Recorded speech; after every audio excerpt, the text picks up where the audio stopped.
Salut à tous, c'est François Rousseau. Si vous êtes passionné par les voitures, vous êtes au bon endroit. Continuez à regarder, on va entrer dans le vif du sujet.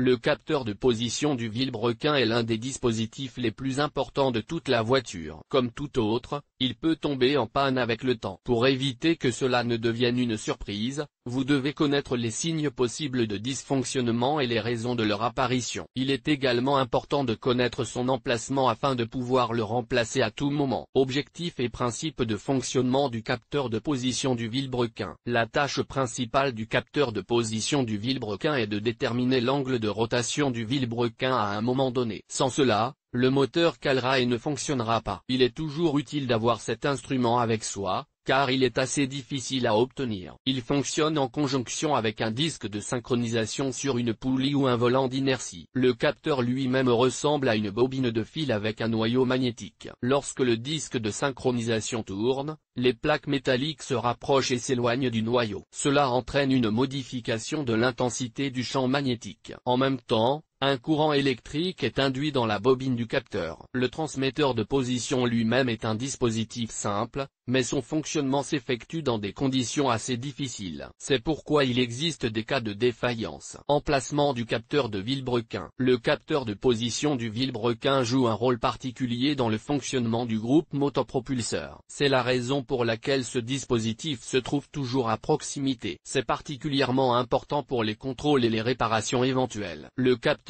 est situé sur le côté droit du moteur de la voiture, du côté du volant moteur, dans la zone du bloc cylindre. Le dispositif est situé juste au-dessus du carter d'huile, plus près du démarreur et des tuyaux de sortie du liquide de refroidissement. Il est fixé à l'aide d'un ou deux boulons. Leur nombre dépend de la modification. Il y a également un petit fil avec une puce de contact. Cet élément est partiellement recouvert d'un polymère élastique. Il résiste aux effets des huiles et des températures élevées. Signe de dysfonctionnement du vilebrequin. Parmi tous les signes de dysfonctionnement, les suivants doivent être attribués à ceux qui indiquent des problèmes au niveau du capteur. Apparition de l'icône Check Engine sur le tableau de bord. Perte de dynamique de la voiture. Instabilité du régime moteur. Coupure spontanée du moteur. Détonation lors de l'appui sur la pédale d'accélérateur. Torsion et traînage du moteur. Si le capteur de vilebrequin est finalement hors d'usage, le moteur sera impossible à démarrer. Pour le savoir, il faut recourir au diagnostic,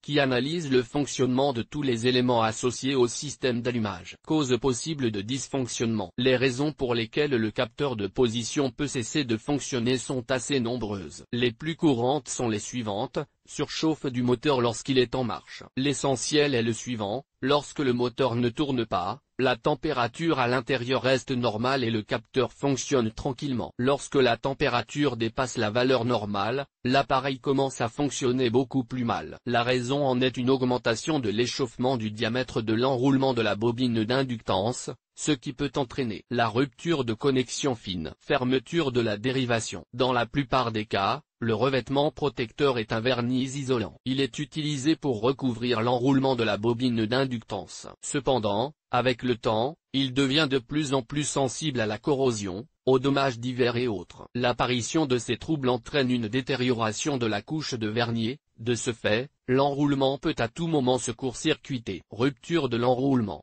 Le plus souvent, ce problème est également associé à des conditions corrosives. Lire aussi: illumination artisanale du pommeau de la boîte de vitesse sur la voiture. Contrôle du capteur de position du vilebrequin. Les signes de dysfonctionnement énumérés ci-dessus n'indiquent pas toujours que le capteur de position du vilebrequin est cassé. Il peut s'agir de problèmes au niveau des bougies d'allumage, des fils à haute tension et de la bobine d'allumage. C'est pourquoi vous devez savoir comment effectuer correctement un contrôle du contrôleur. Important: le contrôle du capteur de position du vilebrequin permet de confirmer ou d'infirmer que les défauts sont liés au capteur de position du vilebrequin. Il existe plusieurs façons de vérifier le capteur de position du vilebrequin. La première méthode consiste à utiliser une clé à molette. Cette méthode est idéale lorsque le diagnostic doit être effectué en urgence et qu'il n'y a pas d'autres outils disponibles. Il est souhaitable qu'une autre personne assiste à cette opération. La séquence d'action est la suivante: ouvrir le capot et dévisser le boulon de fixation du capteur. Retirez le capteur et nettoyez-le. Mettez le contact. Retirez le coussin de la deuxième rangée de sièges. Appliquez une clé sur la partie terminale du capteur sans toucher la puce de contact. À ce stade, l'assistant doit écouter si la pompe à essence est allumée. Cette méthode de vérification permet de provoquer le démarrage de la bobine d'induction et de simuler le passage de la poulie. Le contrôleur doit réagir en permanence à la position de l'arbre et la pompe à essence doit réagir en permanence à l'application de la clé. Si le son de la pompe à essence ne se fait pas entendre, il y a certainement un problème. La deuxième méthode consiste à utiliser un oscilloscope. Ce test peut être effectué de deux manières. Pour cette méthode, le capteur doit être retiré et les sondes de l'oscilloscope doivent être appliquées sur ses contacts. Rien ne dépend de la polarité. Ensuite, un objet métallique est placé devant la partie terminale du capteur. Une clé à molette convient également à cet effet. La bobine réagira à cet objet, qui sera visible sur l'écran de l'appareil. Des résultats plus précis seront obtenus lorsque le moteur tourne. Pour ce faire, l'oscilloscope devra être connecté en parallèle avec les sorties du capteur. L'écran affichera l'amplitude du champ électromagnétique. Ses limites supérieures et inférieures doivent être régulières et claires. Les divisions doivent être égales entre elles. Si ces divisions sont différentes ou si les limites sont floues,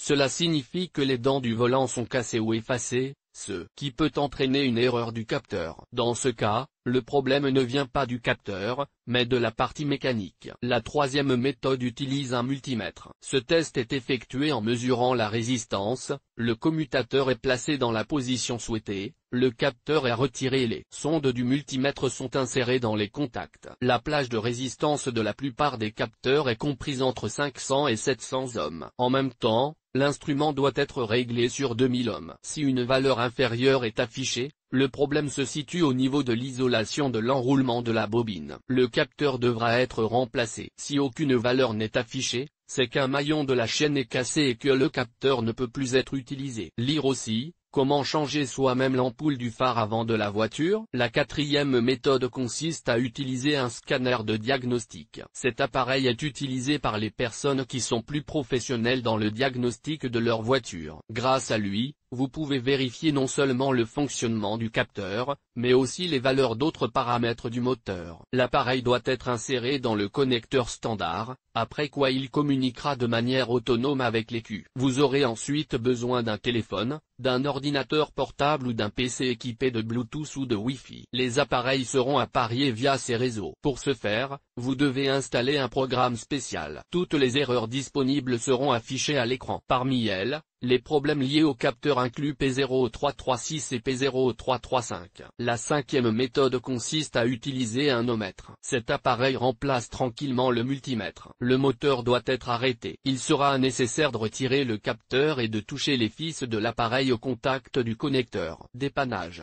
Si la nature du dommage subi par l'appareil et sa cause sont déjà connues, il est possible de procéder à la résolution des problèmes qui sont apparus. Ce processus est très simple, même pour ceux qui n'ont pas de connaissances et de compétences dans ce domaine. Toutefois, si des questions subsistent, il n'est pas recommandé d'agir seul. Dans ce cas, il est préférable de faire appel à des professionnels. Remplacement du capteur de position du vilebrequin. Le capteur de position du vilebrequin peut être facilement remplacé par vous-même. Pour commencer, il convient de préparer l'appareil lui-même et l'endroit où tout sera effectué. Parmi les outils, vous aurez besoin des éléments suivants: des jauges d'épaisseur plate, un nouveau dispositif, un pied à coulisse, une clé à molette. Il est nécessaire de nettoyer la surface de travail. L'étape suivante consiste à retirer le capteur. Pour ce faire, il est absolument nécessaire de mettre l'ensemble de l'appareil hors tension. À l'aide d'une clé, vous devez dévisser le boulon qui maintient l'appareil. Ensuite,